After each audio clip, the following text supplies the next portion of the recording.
Welcome, everyone. Welcome to this. It's the second webinar of 2024 from Conservation Careers in our training series. And today is all about how to get conservation experience. Okay, so welcome wherever you might be. I hope you're safe, hope you're well. And here for the next hour or so of kind of experience boosting fun. Right, so today is all about how you find and secure the right experience, whether that be like a volunteer or an internship for you. Okay, so the step to take and the things to kind of bear in mind as you kind of navigate the various options and the kind of the huge diversity of options that are out there within the conservation sector for people looking for experience.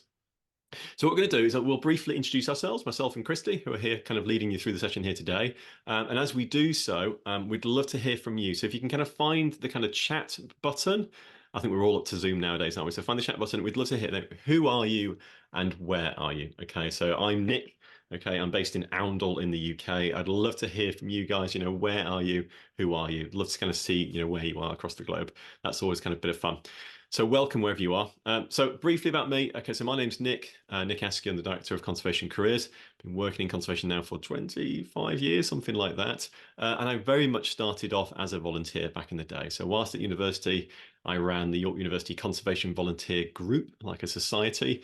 Did that for 4 years. And we did lots of volunteer work around local reserves around the kind of York area in Northern England. That led directly to me then becoming an assistant or volunteer assistant reserve warden, so managing a number of sites around York. And that led then directly into me then studying barn owls found around those reserves. Okay, and then doing a PhD studying that and becoming like a conservation scientist and doing various other bits and bobs since then.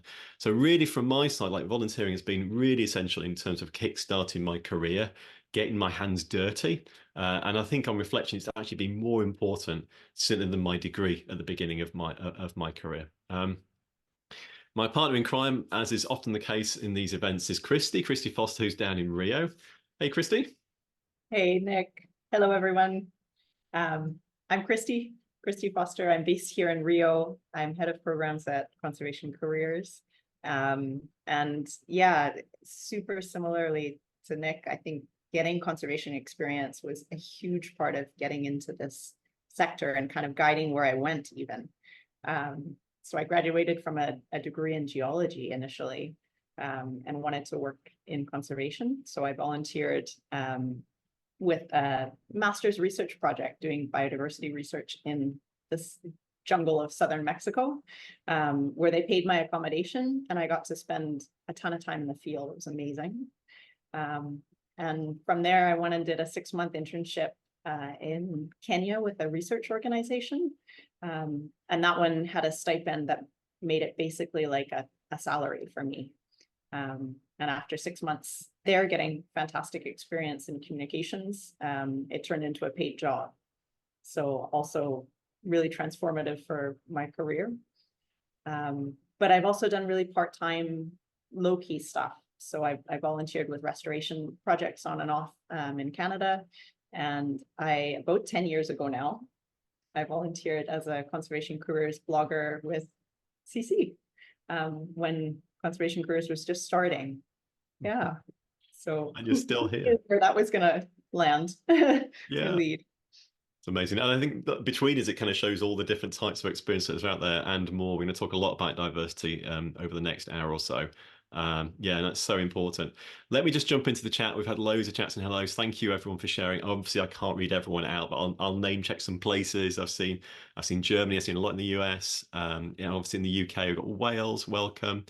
We've got Switzerland as well. I saw someone in Brazil also. Portugal, currently in Ireland. Yeah, we've got someone in the Yukon in Canada, your neck of the woods there, Christy, amongst many others. Thank you so much. I've seen a couple of people from York. Welcome, my old neck of the woods too. Toronto too, Colombia. Wonderful. Well, welcome all, and thank you so much for kind of saying hi in the chat as well. We appreciate you. So why are we talking about experiences? Well, we've defined 11 key roles in the conservation sector over the last 10 years. We've shared nearly or around 70,000 conservation jobs during that time. And we've kind of established or identified kind of 11 kind of core roles that kind of captures that diversity within the sector, the different job types. And all of these roles, okay, without none, require some relevant experience. What it does is it gives employers confidence okay, that you can do their job for them. That word's so important. It's really easy that you can say that you can do something, but it's much more powerful to prove that you can do it with examples and with experience that the experience has kind of given you. Okay, and that evidence is so important. So we also know this is a real key challenge, okay, for many of you when you're facing starting your career path in conservation. Okay, it's a little bit chicken and egg. How do you get the job without experience? How do you get the experience without the job? Okay, now when we asked you what was your biggest barrier to starting working in conservation, the number one challenge was getting conservation experience. So you spoke, we listened. That's what today's all about. So what we're going to do is we're going to run through a 6-step process, okay, about how to get conservation experience. You can hopefully see that in front of you now. We're going to switch to slides for a little bit. Great, Christy, thank you. We're going to run through the 6-step process, okay, and at the end we're going to leave some time for questions, okay. So at the end we'll have time. We'll hand over to you guys. We'll use the Q&As, okay, and you can upvote questions. We'll answer them as we go. So you can ask as we go, but I would probably find it easier if you're going to wait to the end for questions, okay, and we'll kind of tee you up and then start answering them. Okay, so we know many of you might be feeling, confused, overwhelmed, or even frustrated about getting conservation experience, and we hear this a lot, and we know that getting conservation experience can feel really hard, okay? But, getting experience can be much easier and even cheaper than you think, and really that is what today we're here to try and help you achieve. So in this webinar, we're going to guide you through the process you can see in front of you from step 1 about starting in the future and creating your vision and goals and being clear about why you want to do a conservation experience with lots of different reasons, but we'll help you clarify there. Then we'll go through step 2 about identifying your ideal experience, finding experiences, filtering experiences, shortlisting down, okay, to securing and then optimizing the experience, making the most of it, okay, when you get there. Throughout the process, okay, we are going to go quite fast, a little warning, but we want to go fast. We want to deliver as much value as we can through this webinar.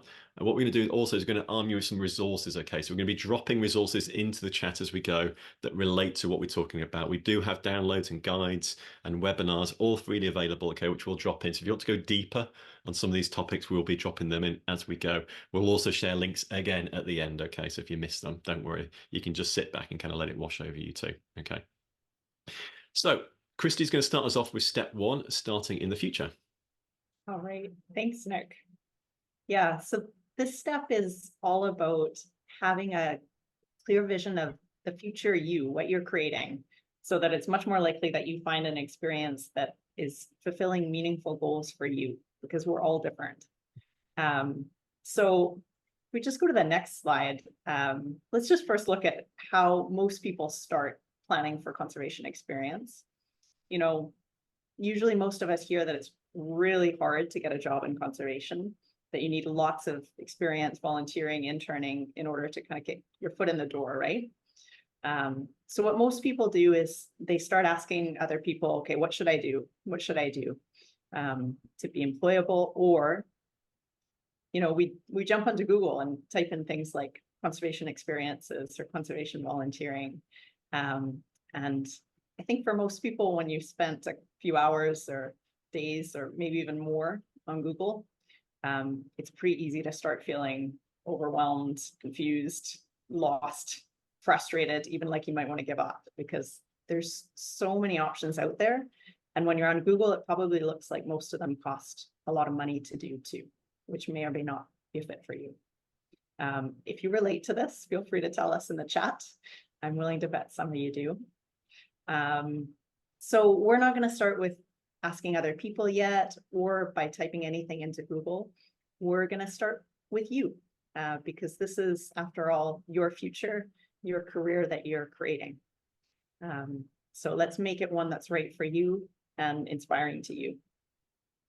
So start off with a little fun. I invite you just to get comfortable for a couple minutes and even close your eyes. We can't see you, no one can see you. And I'm going to close my eyes too. And just to help us visualize, we're gonna breathe, just to relax and get into the vision.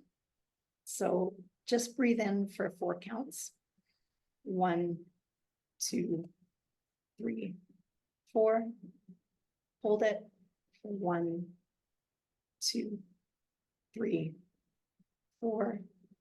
Breathe out. 1, 2, 3, 4. Hold. 2, 3, 4. We'll do that one more time. So breathe in, 2, 3, 4. Hold 1, 2, 3, 4. Breathe out 1, 2, 3, 4. Hold 1, 2, 3, 4.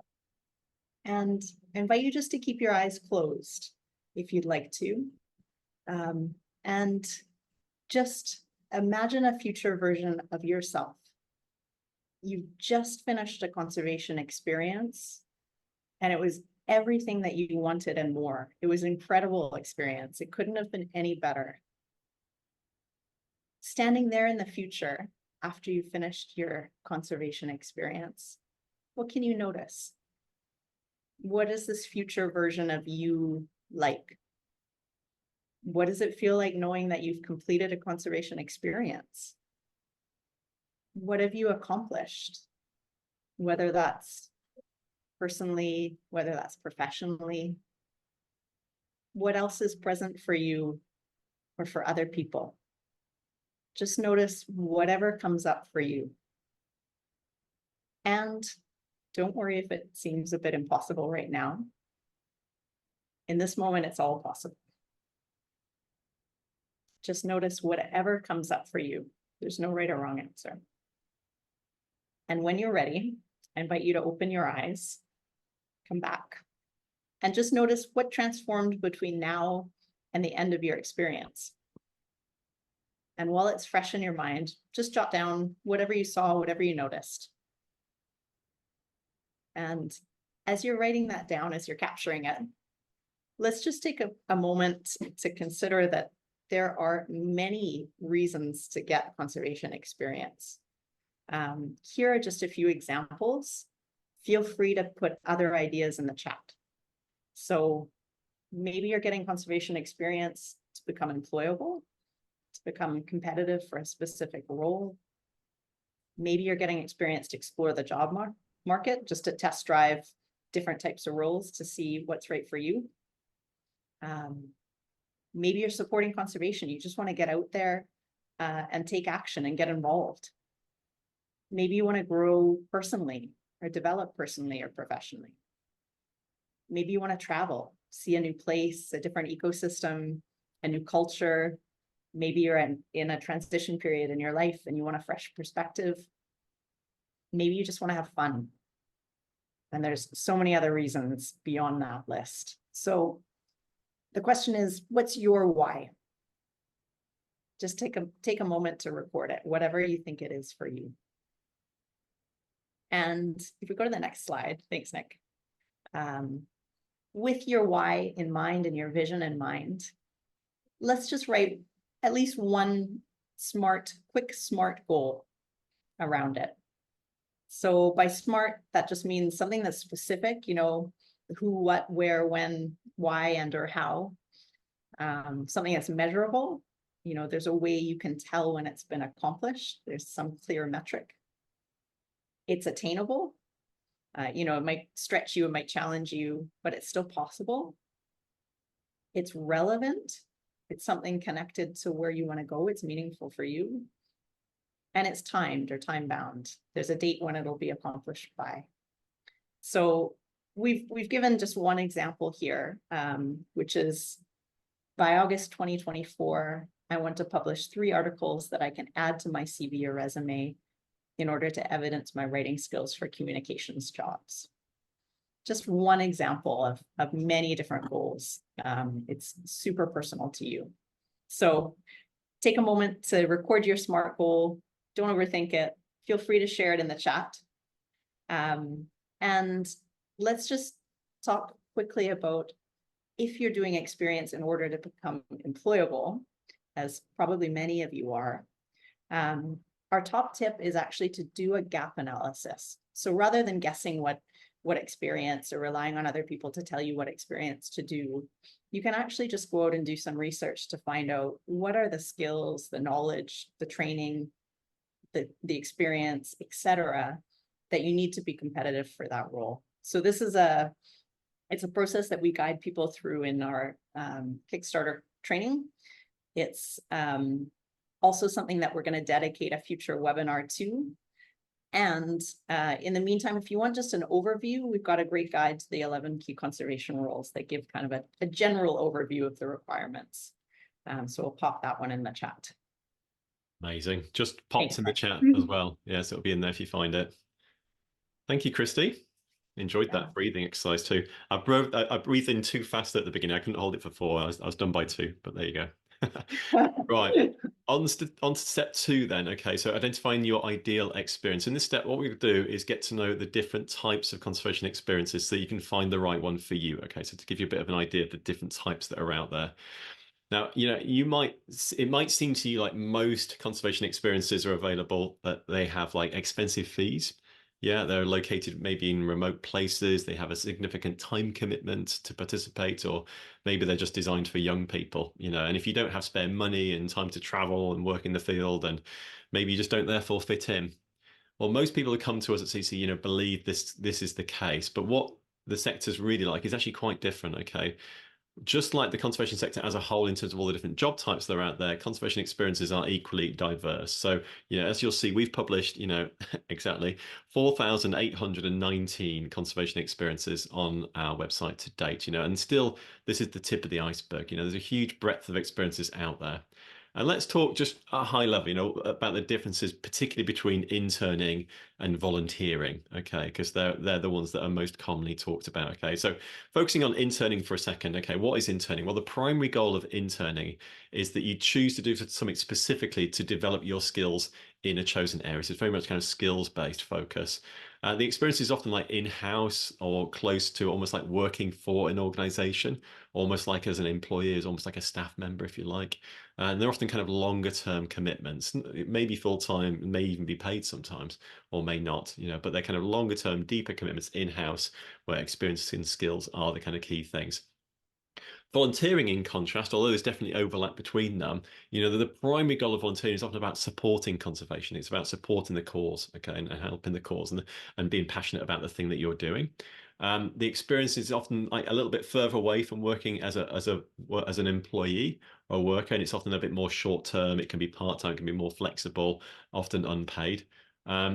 And then just while we're here, it's kind of worth just mentioning training as well, because I think there's overlaps in the kind of experience movement, if you like. So, you can go off and do like training experiences, for weeks or months on different topics and different skills. Again, experience and skills based. Often the people that are delivering it are a training provider, okay? And it's often therefore fee based, and kind of terms can kind of vary quite widely. But just gives you a bit of an idea of the kind of different things that are out there. Within kind of conservation experiences, another way of looking at it is a kind of sliding scale of different axes. Okay, so on here you'll see kind of 5 axes, the first one being money. And each experience can be anywhere from kind of fee-based, so you pay to go on this experience and to access it, right across the spectrum to kind of paid, and you receive payment. And within that, within that spectrum, there are things like they can include subsidies towards costs like, living expenses and travel and accommodation, a bit like Christy mentioned, like a stipend, back in the day. So really, there's a whole breadth of different costs, or money associated with them. In terms of time commitment, they can vary from part-time or short-term to, full-time and long-term. The location can be home-based or even remote nowadays, to office-based, to being abroad. You can be sat at your desk, stood at your desk like I am right now, or you can be out in the field, or you can be, very much self-directed in terms of the autonomy of the role, or a fully programmed, program that you kind of work through from A to B to C according to, the experience provider and what they're delivering for you. So, the point here is that, every experience kind of sits in a different part of this spectrum.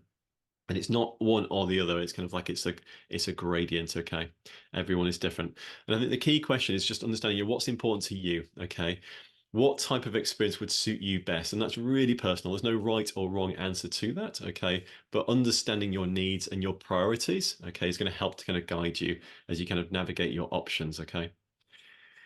And then finally, in this area of kind of identifying your ideal experience, there are always like pros and cons, okay, to everything. So if we just focus particularly on like finances and looking at those holistically, okay, if we look at, say, the three options here, you've got a fee-based opportunity, you've got a no-fee opportunity, okay, and then you've got a paid opportunity. So fee-based, you pay, okay, no fee, there's no financial transaction, paid, you receive income, okay. Let's talk about fee-based, the pros and cons and an example. So the pros of a fee-based opportunities. There's lots of choice. Okay, there's loads of choice out there in the sector. You want to put your hand in your pocket and pay to go somewhere and do something, you will relatively easily find that opportunity online. Okay, and therefore there's quite low competition. You're not really competing against other people for it. You're paying to access that opportunity. The downsides of that, obviously, it costs money. Okay, it doesn't come for free. They can be varied quality. Yeah, they can be really good providers, experienced providers. They can also be slightly shoddy ones, and we talk a little bit more about that later. So you have to be quite careful when you're choosing your opportunities. Next up, no fee. Okay. Often internships are kind of no fee in this area, but not exclusively, but more that sort of thing. So pros, the quality training often you can get in a kind of internship no fee opportunity, often kind of within NGOs, more sort of embedded, real work in-house or in the field experience, and can be sort of flexible. Again, this is broadly speaking, not one size fits all. The downside is they're not always well advertised, and we'll talk about this in more detail in a minute. Okay, and it can need kind of proactive outreach to find and create, and through networking opportunities, these opportunities that are out there. And then finally, paid. The upsides are you get paid. Obviously, you get money, you get an income, which is great. You can get really quality training as well, often within NGOs, and there can be real work in-house in the field. The downside is there's not that many of them available. They are available. We do have a list. We'll drop it into the chat in a second. They are out there, but of course they are very competitive. To have a paid experience, they're out there. Go for them, but understand they are competitive too. Okay, and they can be quite sort of fixed hours and commitments also. So just to kind of give you an idea of the kind of breadth and scale of different things that are out there, because it's a big area experience. Hopefully that kind of gives you an idea of where you might go, where you might navigate. I'm going to throw the ball back down to Brazil for step 3. Long pass. It's coming. It's coming. Do you mind popping the link in the chat? I realized that because I'm a panelist, I can't do it. Sorry. Oh, no problem. Thanks. Yeah, so step 3 is how to find experiences. And I think probably most people here have typed something into Google and tried the search engine approach. And this can be great sometimes, or it can be quite so overwhelming and confusing. So we like to think of three main approaches to finding conservation experiences, which if we go to the next slide, you can see here. So we've got advertised experiences, hidden experiences, and potential experiences. And let's look at advertised experiences first. Thanks, Nick. So these are usually what you're going to see on a search engine. They're what you see often on job boards or experience boards like ours at Conservation Careers. They're also what get advertised by third parties.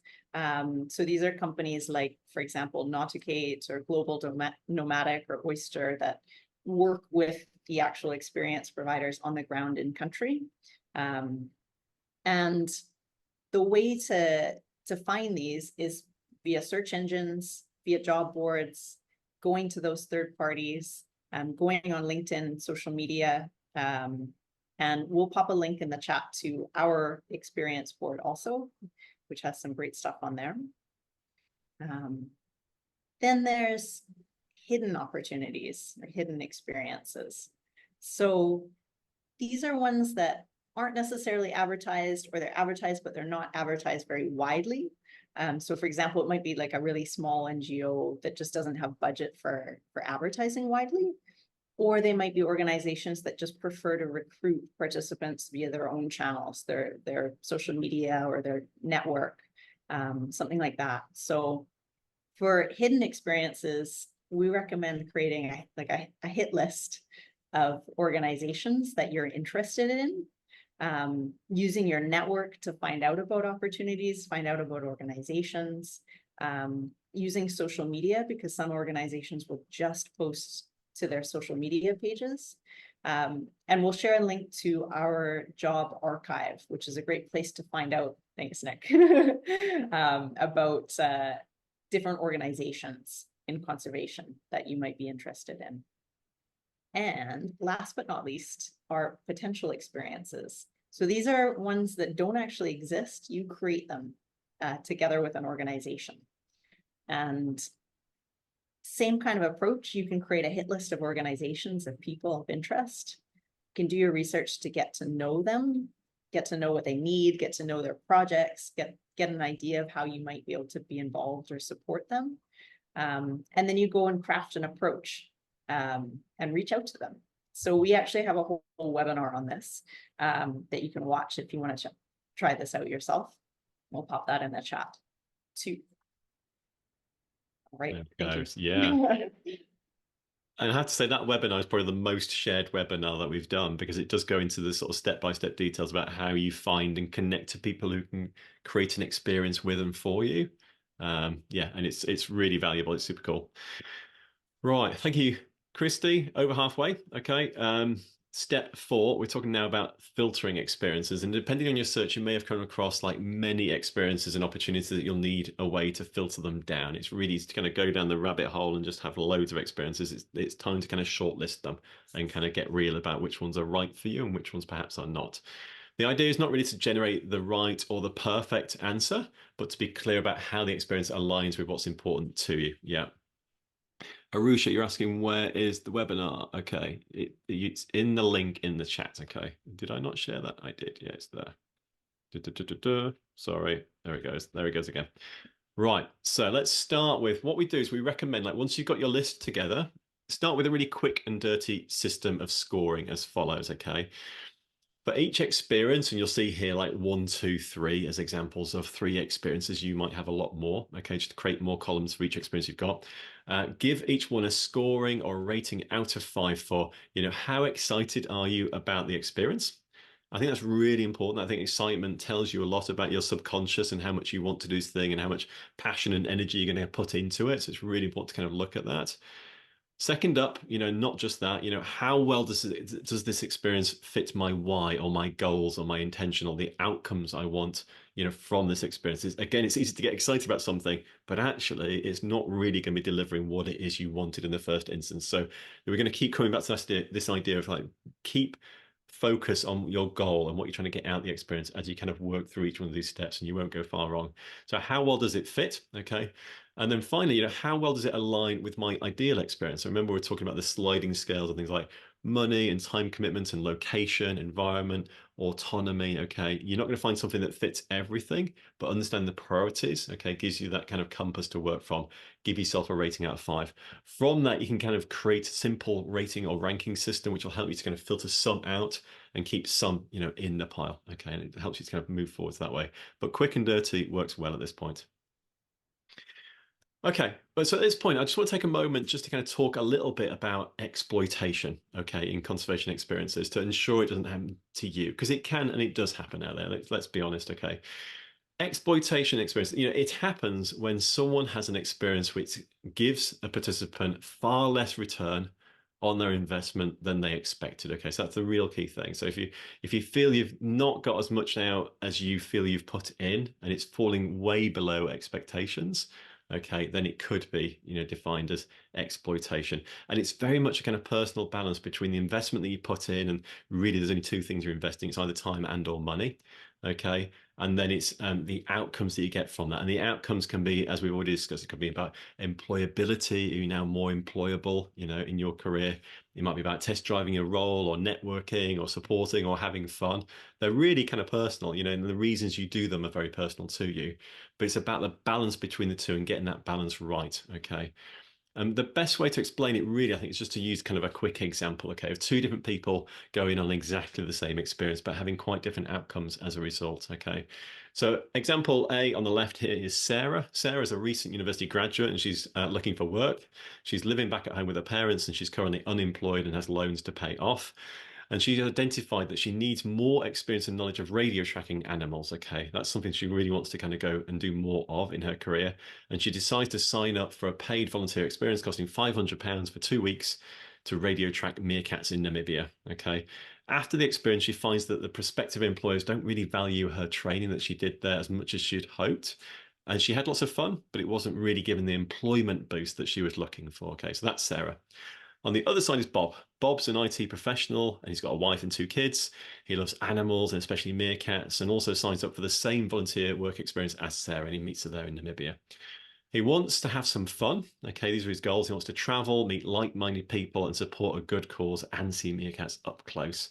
After 2 weeks away, he's had a great time. He's learnt lots, and he takes home some valuable memories.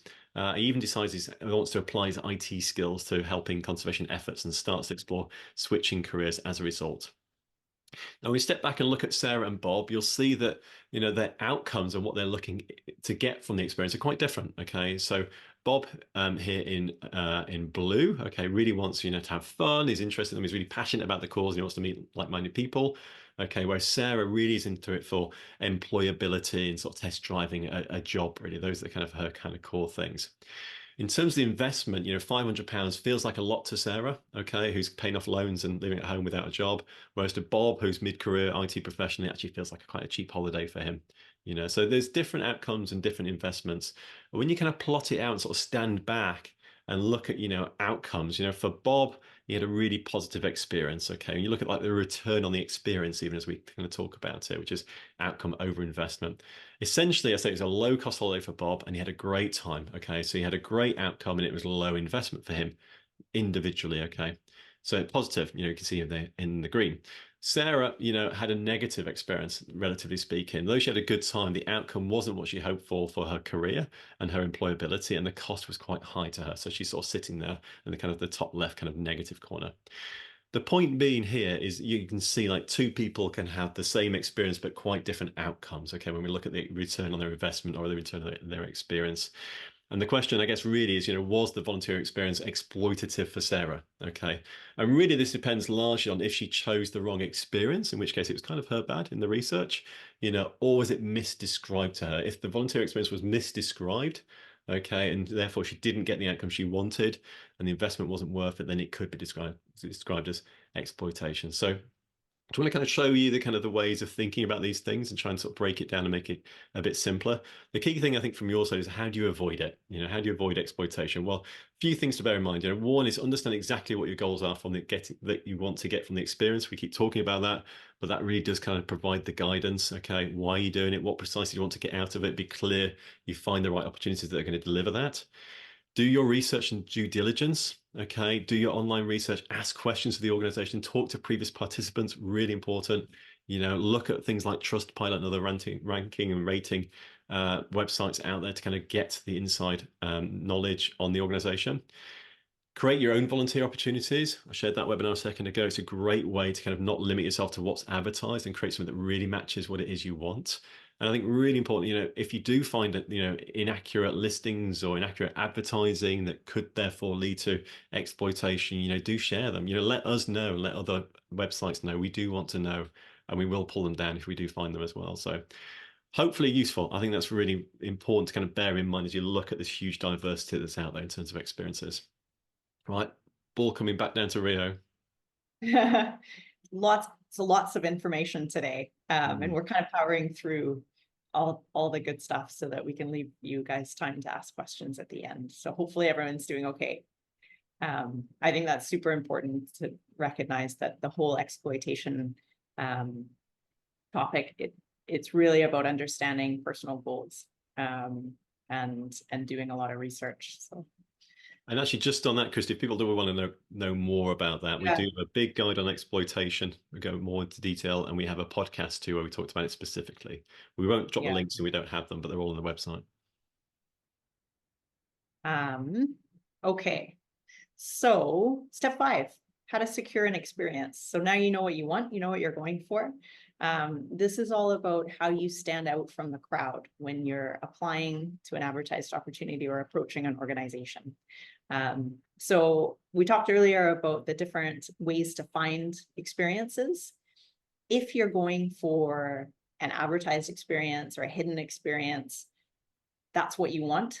You can basically treat it like a job application. So it's just about understanding what is the organization asking for? Do they have criteria? Do they have application instructions? And following that exactly as they've asked for. Some of those are easy. Some of them are a bit more competitive depending on the experience. Mm-hmm. If you want to create your own experience, we've got a great webinar on this. We dropped that in the chat earlier on.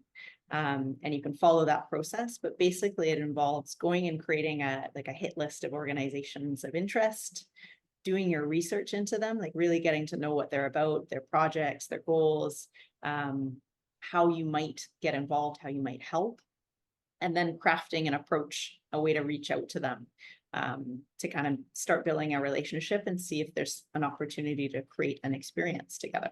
Mm-hmm. So watch our webinar on that one, it's great. And if you want to look into different organizations in conservation, we also shared the link before to our job archive. It's a great place to do some research. So how do you stand out?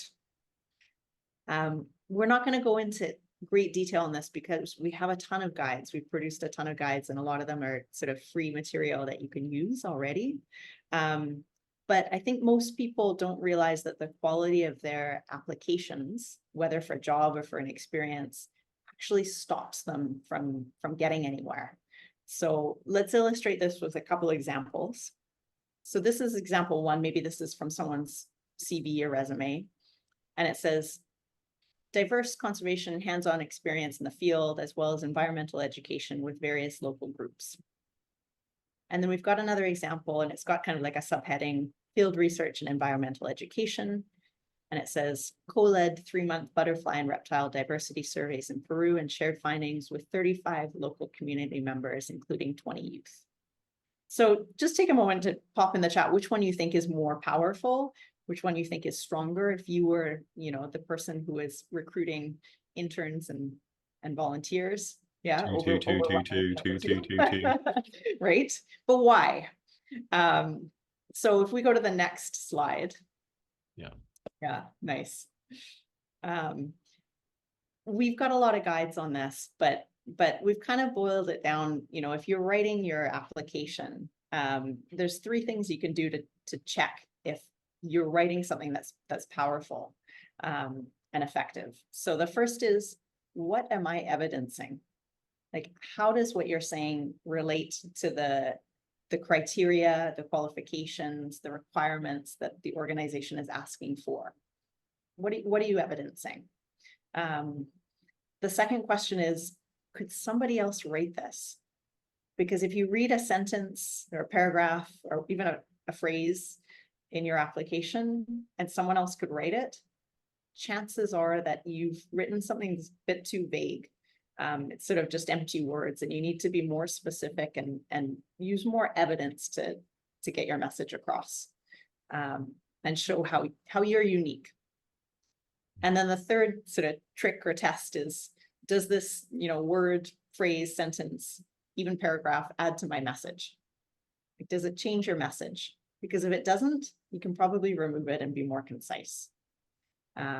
So those 3 things alone are a great test to see how your writing is when you're applying. And thanks, Nick, you popped all the links in the chat to our resources. But just to mention some of the stuff that you can use to support you, we've got a free guide, how to apply for a conservation job, that walks you through a series of steps. If you're a member, you can access a whole course on how to apply for jobs or experiences for free as a member. We've got in a membership, you've also got like CV and resume templates, a cover letter template. We've got examples of successful job applications, like real life applications in conservation. And we even do like personal one-to-one support for reviewing applications too, if you really want to stand out. So lots of ways to get support from us.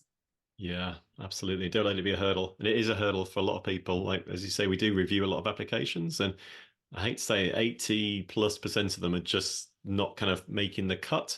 And it's really easy to be in that top 10, 20%. Same for, experiences, same for job seeking. So valuable stuff. And these 3 steps, Chrissy, they're absolutely spot on and couldn't be simpler. Yeah.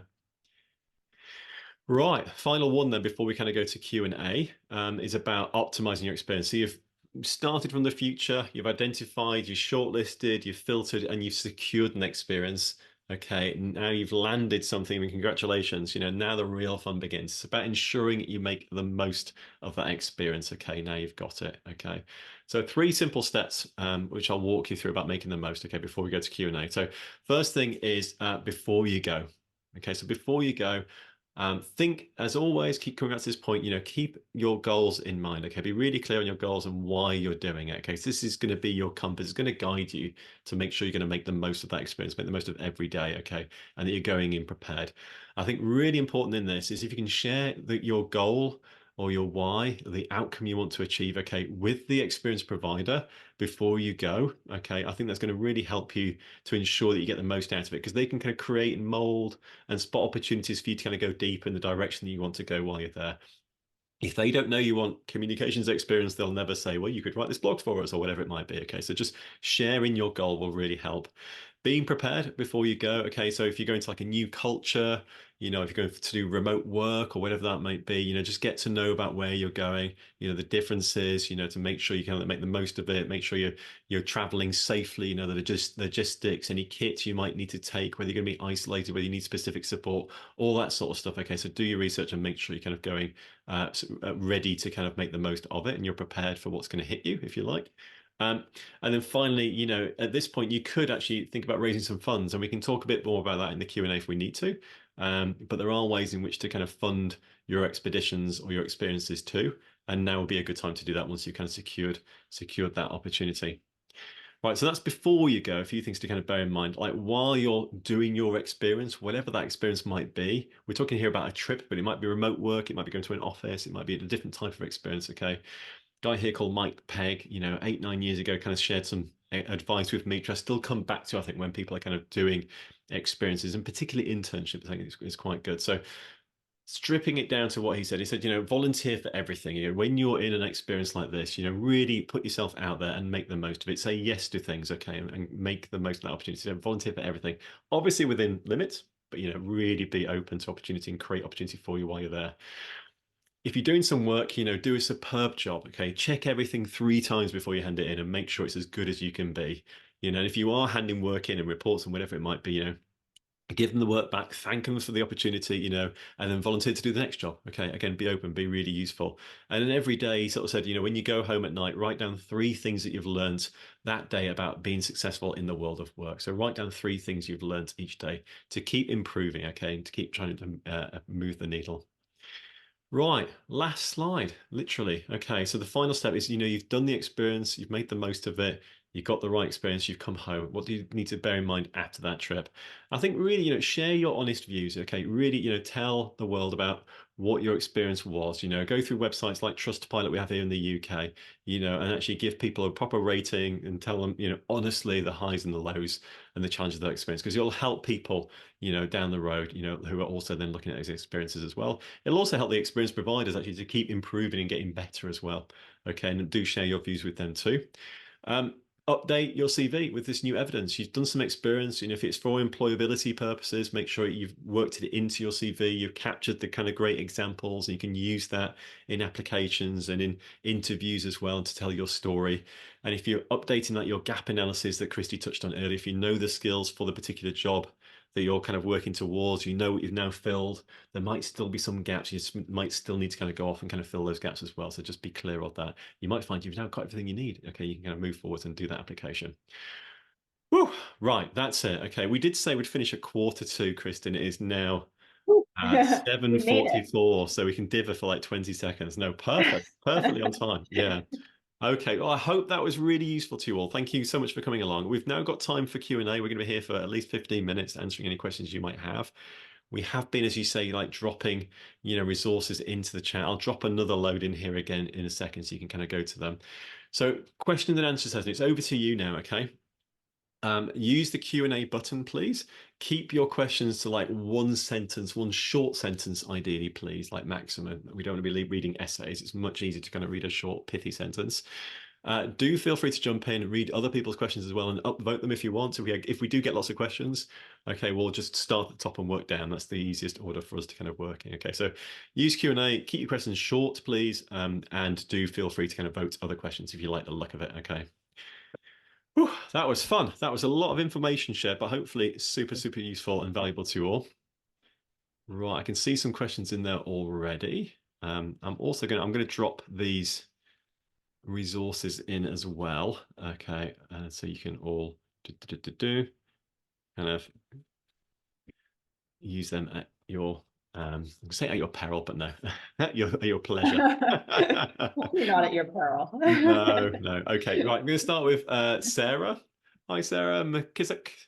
How much do employers value in-field paid for volunteer experiences?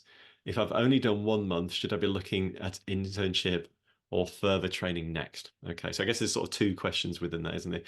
How much do employers value stuff that you've paid for in the field? And if you've only done 1 month, should you be looking at a further internship or more training? I guess the question is 1 month enough? I guess really, if I can sort of paraphrase. Um, yeah. Well, Christy, have you got any thoughts on that? Yeah, I mean, I think I would say, first of all, that when you're applying, when you're starting out in conservation, often people are worried about like how much does volunteering count versus paid work. And I would say that in general, volunteering counts fairly highly in the conservation sector in general. Like it is valued by conservation employers, and it's worth having on your CV or resume, and you can even like mix it in with your employment as long as it's clear that it was voluntary. Yeah. But to know specifically, this is kind of like the gap analysis process we alluded to earlier. Really, you want to go in like if you've got a specific employer or type of job in mind that you're going for, you want to go in and try and understand what the requirements are for that specific job, because that's the only way to know for sure what they value. There isn't like a catch-all answer for that. It's more about going in and doing the research for the job you're targeting, I think. Yeah, I totally agree. Yeah. It's about the sort of the quality of the experience, whether you paid for it or not. You know, employers want evidence that you can do the job. So if you paid for it or not, if you're getting that evidence through that experience, then great. And the gap analysis that we kind of touched on, that Christy's talked about as well, will tell you whether you've got enough experience or not. The only thing I'd add is, you know, when you're applying for jobs now, employment, having got experience, you know, employers often ask for lots of, you know, essential and desirable, like quite long lists of criteria, and don't go feeling you need everything to apply. Okay, you know, Superman, Superwoman, I say all the time, doesn't exist. You know, there's compromise in every application on the employer's side as well as yours. So if you feel you've got enough and you've got some really good experiences, then do, you know, reach out and consider an application. Or if you're not sure, ask. You know, it really helps. Okay, thanks for that question. Really appreciate it. So I'm going to go to the top now. Most of the votes down. Amy Schofield, thank you for your time. You're very welcome. Do you have any advice for someone who is switching careers and feeling like starting from zero? Yeah. Yeah, well, I guess a big question. I mean, in terms of just within the context of experiences, I guess, which is what we're talking about tonight, we can kind of talk more widely. Um, Experiences really do two things, I guess, really, beyond like being fun and travel and all that sort of stuff. One is it helps you to kind of become more employable for chosen roles, but two, for, you know, career switchers like yourself, it helps you just kind of just try different things and experience different, you know, different roles. We have shared like our 11 kind of, you know, big roles within conservations, like fundraising and project management and communications and animal welfare and so on. Okay, there's like 11 different things. I would start by looking at those 11 roles and just reflecting honestly, like which ones excite you most, which ones are drawing you in. You know, why is it you might even want to work in conservation? What are the ideas that are out there? Okay, and then think about whether actually experiences can help you just to test drive them. If you don't like it, it's just as valuable as if you do like it. Okay. We do have a course called the Conservation Career Kickstarter. I'm not here to kind of do a big kind of sales pitch to you, but I will mention it. It'd be remiss if I didn't, which kind of leads you through a process of self-reflection, understanding what you love doing, what you're good at doing, okay, and the different roles in the sector. Try and find some sweet spots, some niches, okay, that you can kind of double down on and become really good at through getting things like experience like this. And then from there, it's about really delivering great applications and interviews. And again, that process can be very much systematized, so you can kind of be in the top 10, 20%. But in a nutshell, I think really that's the process. Understand yourself, opportunities, get a plan together, find that niche. Okay, once you've got that niche, which experiences kind of allow you to explore, okay, then become really good at that and put applications in. Okay. And the the job sector is much wider than you might think as well, just to just to say that. And I don't know, Chris, do you want to talk about like switching back and switching forwards and the various different types of switches? Might be worth just touching on that if you don't Yeah. mind. Yeah, sure. Um, I think we've sort of called it like single switch and double switch That's the before. one. Like single switch is, for example, if you're switching sectors, but you're not switching the type of role you're doing. So maybe like you're in, I don't know, fundraising. In your current role, it's outside of the conservation sector, but you want to switch into conservation, but you still want to do fundraising. Single switch. Double switch is where you switch sectors into conservation, but you're also open to or looking to change the kind of role you're doing. So there might be some retraining involved. So they're kind of two slightly distinct paths. Yeah. Yeah, yeah. And we've seen people do both. The easier is just to switch one. So our communications coach, Lloyd Gofting, gives you an example of that.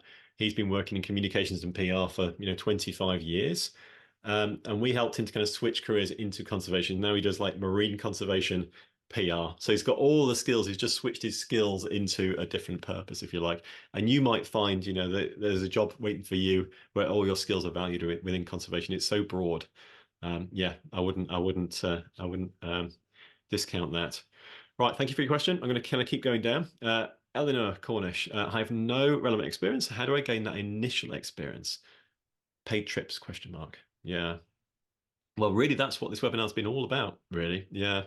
So I would sort of step back and ask yourself, why do you want to do the experience? We've talked about that, quite a bit during the webinar. Is it that you want to, test drive different jobs like we just talked about? Is it that you want to travel and experience and meet other like-minded people? Is it because you've got a particular career path in mind and you're trying to develop some skills? So I'd really kind of follow the steps. And if you want even like rewatch this webinar, we will share the recording quite soon and kind of step through where you want to go. Paid trips are the easy way if you have the money and the time to kind of go on that route. There's a huge variety of options within the kind of paid operations sector. Just do your due diligence. Make sure you're kind of picking a provider that's going to deliver what it is you want, and you get that kind of positive return on that investment. But that would be the easy, quick way if you can afford it. Essentially, yeah. I don't know, Chris, you've got anything else to maybe add on that? I think you covered it. Yeah. Oh, okay. I'll give you the next one then. Good. Conscious we're short on time. Yeah. Okay. Thank you. Yeah. Too much. Yeah. Cynthia, thinking about paid experience overseas and personal safety, is Trustpilot the best place to get an overview on any to avoid? Interesting. I would probably, you're looking at me like you're chucking this one to me. I am. I am. I would, if it were me personally, I would go to people who've done it, if you can find them. Like I would ask people who've actually been there and done that experience. And often Yeah. you can find them through the organization, maybe through their social media, through their network. Just reach out and ask the organization to put you in touch even. And if you can't do that, then I would start looking for other sites that are a bit more open. So Trustpilot's a great one. There's probably others out there. A bit more employment related. There's Glassdoor. They might work for some experiences. Yeah, but I think actually talking to real life people who've been there and done it You is. might be able to speak to people who are doing it right now as well. I think that could be quite valuable. Someone who's physically there at the place you want to go and doing the experience. Can you have a Zoom, a Skype, or whatever? Um, if you're traveling from the UK, you can and traveling to a country you're not sure about, you can look at the UK Foreign Office website. They have every country in the world, and they list all about security threats and how to look after yourself. There's some good advice on there too. But yeah, really important to kind of feel comfy and confident and to know where you're going and to know how to be safe. Yeah. Thank you, Christy, and thank you, Cynthia. Um, done that one. Yeah, so Alex Palmer, as a career switcher with no experience that can't afford to do unpaid work, what is the best approach to get experience? Is it a doable or realistic even? So you're a career switcher, you have no experience, but you can't afford to do unpaid work. So you need to be able to do some paid work. What's the best approach to get experience? Is it doable or realistic even? Yeah. Yeah, we get asked this a lot. Like, is it even possible to switch careers? Hmm. It's one of the first questions most people ask. And we work with a lot of career switchers and a lot of people who've been successful doing it at like all ages and stages. Hmm.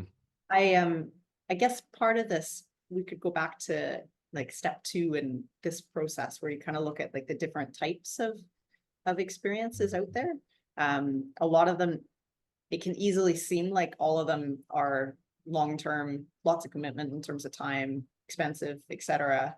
But there are so many out there that aren't that. I mean, I've done lots of volunteering that's just been stuff I didn't pay for that I just did alongside my work, as and when I had time. And that was brilliant. It worked brilliantly for me. So if that's a barrier, if you can't afford to do unpaid work, then maybe that just means that you're focusing on looking for experiences that are more part-time, that don't cost any money, that just fit around whatever you're doing. Yeah. And there's lots out there and lots you can create. Yeah. Yeah. And again, you might find, Alex, that you have skills that employers are looking for, and you might be able to do some help like remotely, in Yeah. your free time. I know that's, that means using your kind of valuable free time, evenings, weekends, that sort of stuff. But yeah, more than not, you can be helping organizations with what you're currently doing. Yeah. Okay. Just FYI for everyone, I've noticed some questions in the chat. We're mostly looking at the Q&A. Yeah. You can pop your questions in the Q&A. They're more likely to be answered. Yeah. Thank you, Christy. I can see a question here from Megan. Have you guys always known which job path you wanted to follow? I saw this question. I was like, Oh. ooh. I love it.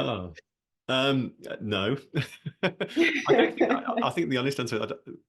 People talk a lot about squiggly careers, and actually, when you look back, you can sort of see the logic and the thread and how one thing led to another. But I don't know about you, Christy. I mean, in my career, I sort of followed opportunities and passion more than not. Yeah, so I took the degree I took because I was interested in it, and then landed me into the kind of volunteer experience that led me to a PhD in Barnards that I absolutely loved. There's the picture there.